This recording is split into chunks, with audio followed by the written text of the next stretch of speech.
Vamos a hablar ahora de esto que les contábamos, que podría impactar hasta cierto punto a la ciudadanía también, eximir de responsabilidad a las personas que hagan uso letal de la fuerza en defensa propia, por legítima defensa.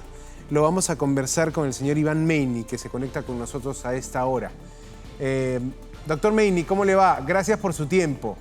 ¿Podría explicarnos brevemente qué significa eso de eximir de responsabilidad cuando se habla de uso letal de la fuerza y qué cambia con lo que teníamos hasta ahora en, diríamos, el Código Penal actual? Buenas noches, doctor Meini. Muy buenas noches, Katia Santiago. Gracias por la invitación.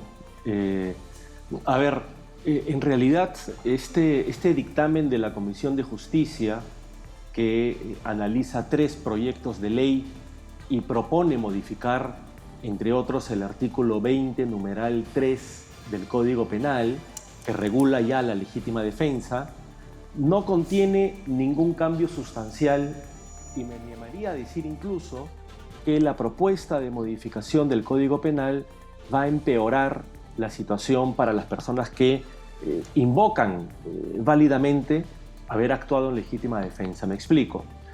Hoy día, y ya desde hace más de 20 años, el Código Penal regula la legítima defensa, estableciendo claramente que cualquier persona que enfrenta una agresión ilegítima para sí o para otro, tiene derecho a repeler esa agresión, siempre y cuando se utilice un medio racional. Ojo, el Código Penal no habla de proporcionalidad de medios, algo que muchos políticos, creo que sin leer el Código Penal, esgrimen diciendo que es algo que tiene que modificarse en el Código Penal. Desde hace más de 20 años, el Código Penal dejó la regla de la proporcionalidad de los medios para utilizar una regla que es racionalidad del medio empleado. Y el mismo Código Penal, el mismo Código Penal lo dota de contenido.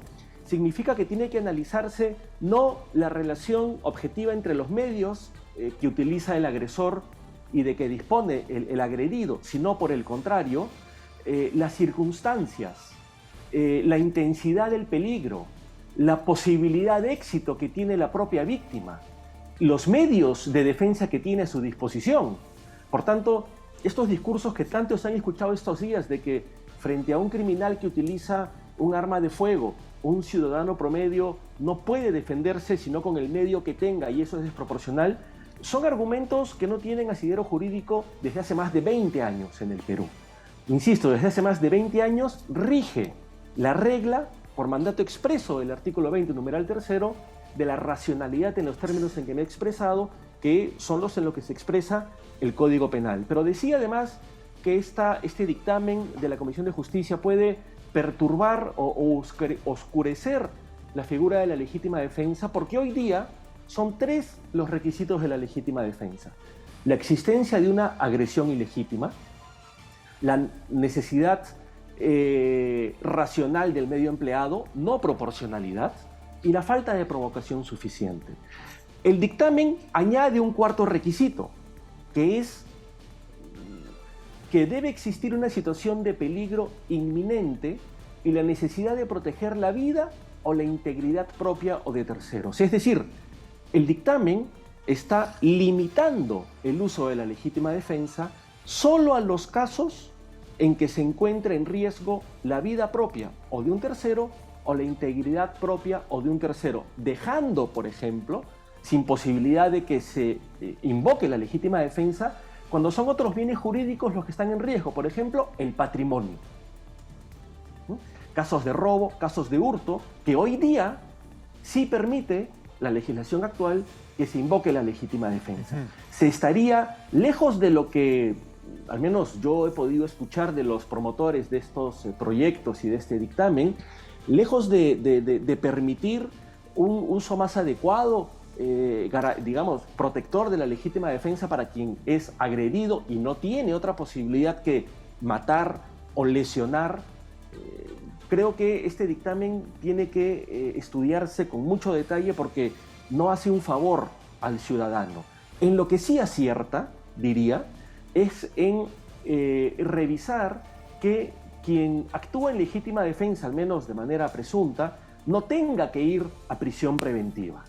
Pero, digamos, más allá de esta propuesta, creo que sí tiene que revisarse, porque no es un proyecto o una propuesta para modificar el Código Penal que vaya a tener eficacia.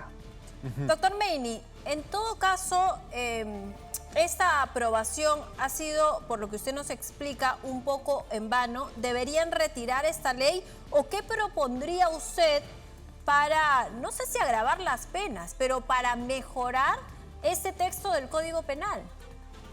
A ver, yo primero creo que todos somos muy conscientes de la tasa de criminalidad y los índices de extorsión y sicariato y la inseguridad ciudadana. Eso es evidente. La pregunta que hay que formularnos es: ¿cuáles son los mecanismos más sensatos a mediano y largo plazo, y también a corto plazo, para contener y revertir ese tipo de criminalidad? Modificar el artículo 20, numeral 3, que es el que regula la legítima defensa, al menos modificarlo en los términos en que propone el dictamen de la Comisión de Justicia, en mi concepto, sería un error. Lo que habría que revisar es la forma como los jueces interpretan la ley.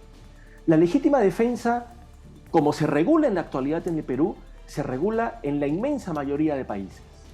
Es decir, la regulación peruana no es algo extraño, distinto, ajeno a cómo se regula la legítima defensa en el derecho comparado, en los países que son vecinos del Perú, en América, en Europa, etcétera, etcétera. Lo que sí habría sobre lo que habría que llamar la atención, diría, al menos en primer lugar, es que hay una suerte de prejuicio, como un juicio previo, en la mente de muchos fiscales y jueces, que es: cuando hay un muerto, se presume que eso es un delito de homicidio. Y por tanto, ese hecho se mira como si fuese un delito de homicidio, y quien ha causado la muerte tiene que ser investigado y soportar un proceso. ¿Y cómo Cuando cambiamos esa es así. mentalidad? ¿Cómo le cambiamos esa mentalidad a los jueces? O ese digamos? prejuicio, como usted señala. Bueno, es que eso no se va a cambiar modificando la ley, porque la ley es suficientemente clara. Esa forma de entender o de interpretar la ley, o de interpretar una investigación, un proceso penal, no obedece a una ley. Obedece a la experiencia que tienen los jueces, a factores académicos, etcétera, etcétera. Pero no es un problema de la ley. Lo que habría que entender es que la obligación del fiscal no solamente es investigar frente a hechos que son desagradables, como la muerte de una persona, sino investigar si los comportamientos que se han realizado son delictivos o no.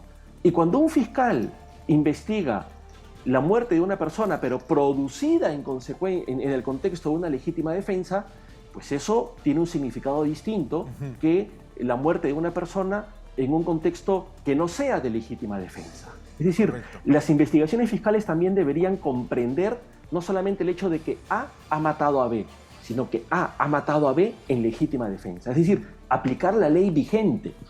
No es más que aplicar de manera racional la ley vigente.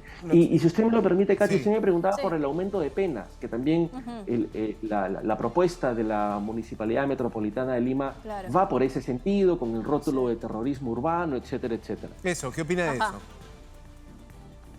No existe en el mundo ninguna experiencia que demuestre que aumentar las penas es una solución para la criminalidad.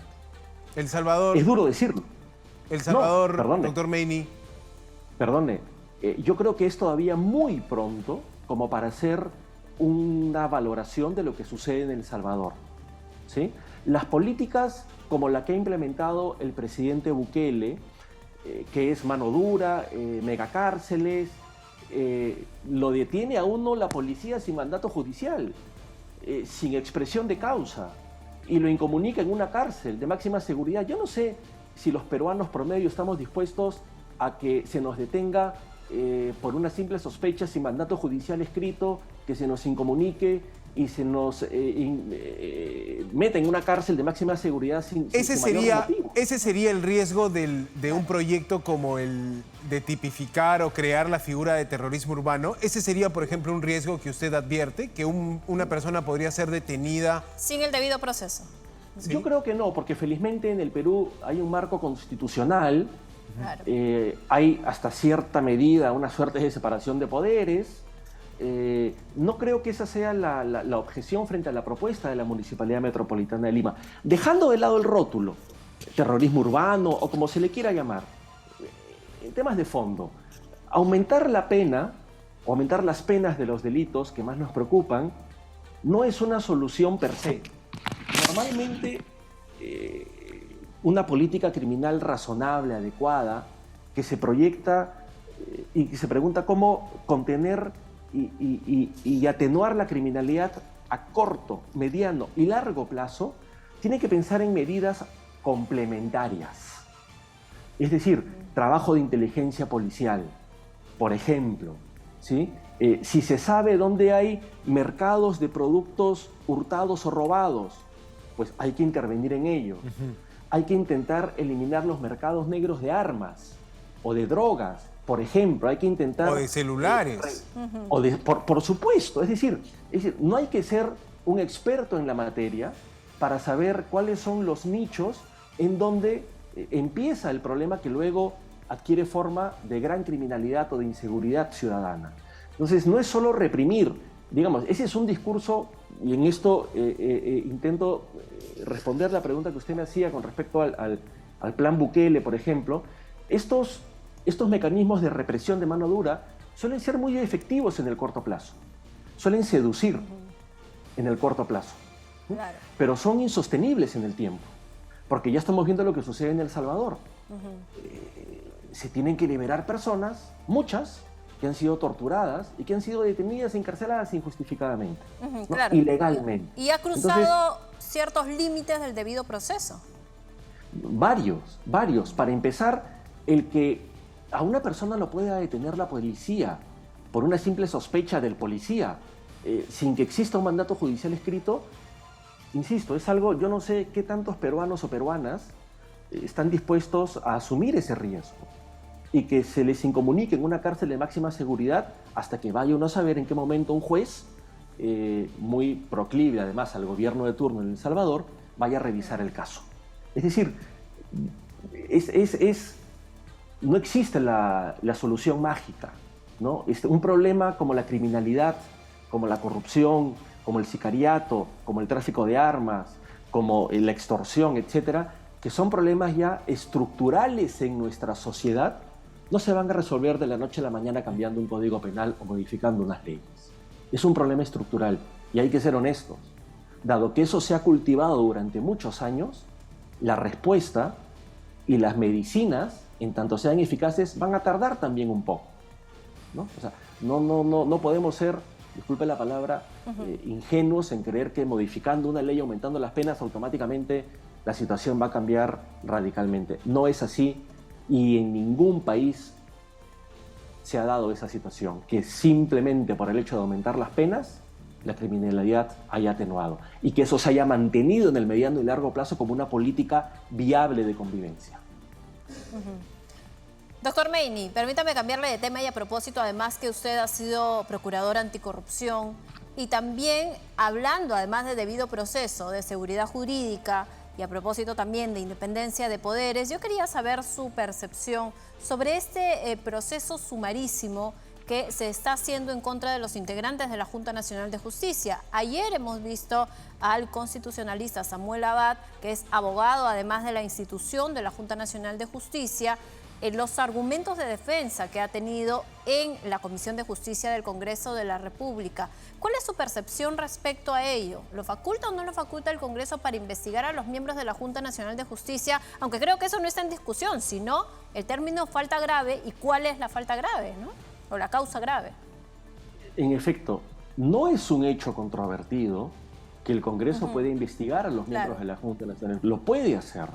La pregunta es, ¿bajo qué requisitos o por qué causas lo puede hacer? No lo puede hacer ejerciendo simplemente control político, como algunos congresistas han dicho. No es así. Lo puede hacer cuando se verifica alguna de las causales que la propia Constitución señala. En este caso, lo que se ha invocado es una falta grave. Sucede, sin embargo, que ese concepto falta grave no se define, ¿no? Acá hay una laguna del derecho. Y esto puede ser un poco técnico, pero creo que vale la pena comentarlo porque de esto depende mucho la toma de postura sobre el caso. La Junta Nacional de Justicia reemplazó al Consejo Nacional de la Magistratura. ¿Sí? Esto todos lo sabemos. La ley del Consejo Nacional de la Magistratura sí regulaba lo que era una falta grave. Pero cuando esa ley, junto con el Consejo Nacional de la Magistratura, se derogó y se creó la Junta Nacional de Justicia con su propia ley, no se reguló lo que es una falta grave. Es decir, hoy día, si bien la Constitución habla de falta grave, cuando uno va a la ley de la Junta Nacional de Justicia, no hay un desarrollo de ese concepto ni se establece los comportamientos o delitos o ilícitos o infracciones que constituirían falta grave. Eso en derecho penal y en derecho sancionador se conoce como una laguna. Y uno puede estar de acuerdo, no en términos políticos, pero jurídicamente en el Perú rige el principio de legalidad para el derecho sancionador. Y lo que no está previsto como una infracción no puede ser sancionado. Y no puede ser sancionado sino con la pena prevista en la ley para esa infracción. Eso significa, aplicado al caso, que al no haber una ley que defina qué es falta grave, lamentablemente, cualquier sanción que se imponga bajo ese rótulo deviene inconstitucional. Y esto no es poco. Uno podría, sin embargo, especular y decir, vamos a ver, ante esta laguna de la ley que no dice que es falta grave, podemos consensuar que pueden haber ciertos comportamientos que sin duda pueden ser falta grave. Por ejemplo, que aparezca un video de un miembro de la Junta Nacional recibiendo una coima. Eso sin duda es una falta grave. Pero no es el caso. ¿Sí? No es el caso. Correcto. No es un caso de esos evidentes. Además, lo puede interpretar, ¿no? Queda clara la posición. Lo puede interpretar. Y doctor Meini, esto me trae mucha similitud a lo que es el concepto de incapacidad moral permanente, que hasta ahora seguimos en el mismo debate sobre su falta de definición concreta. Sí, efectivamente. Y ahí el Tribunal Constitucional miró para el costado cuando tuvo la oportunidad de establecer ciertos parámetros objetivos para acotar o precisar ese concepto. Claro. Ciertamente, pero lamentablemente, o en buena hora, depende cómo uno lo quiera ver, por seguridad jurídica es necesario que las infracciones estén debidamente establecidas en la ley.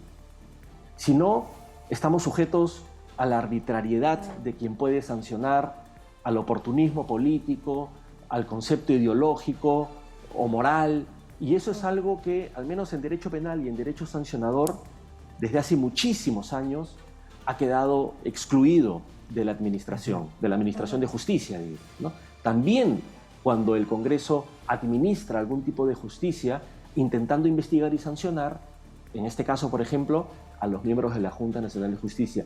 Y habría que añadir además que en este caso no es pues ni siquiera una falta, ¿no?, el que los miembros de la Junta Nacional de Justicia hayan mostrado su preocupación pública acerca de lo que sería, al menos en mi concepto, el ejercicio indebido del control por el llamado al Congreso jurisdiccional.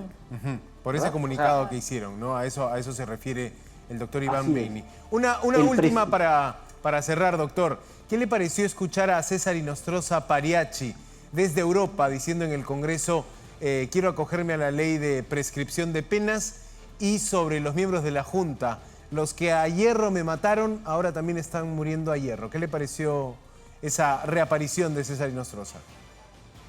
Bueno, hay que tomar esas palabras como de quien viene. Un prófugo de la justicia, una persona que, si bien no ha sido formalmente condenada, ¿sí?, existen contundentes y severos indicios colaboradores eficaces, prueba documental, que acredita que ha incurrido en gravísimos delitos de corrupción.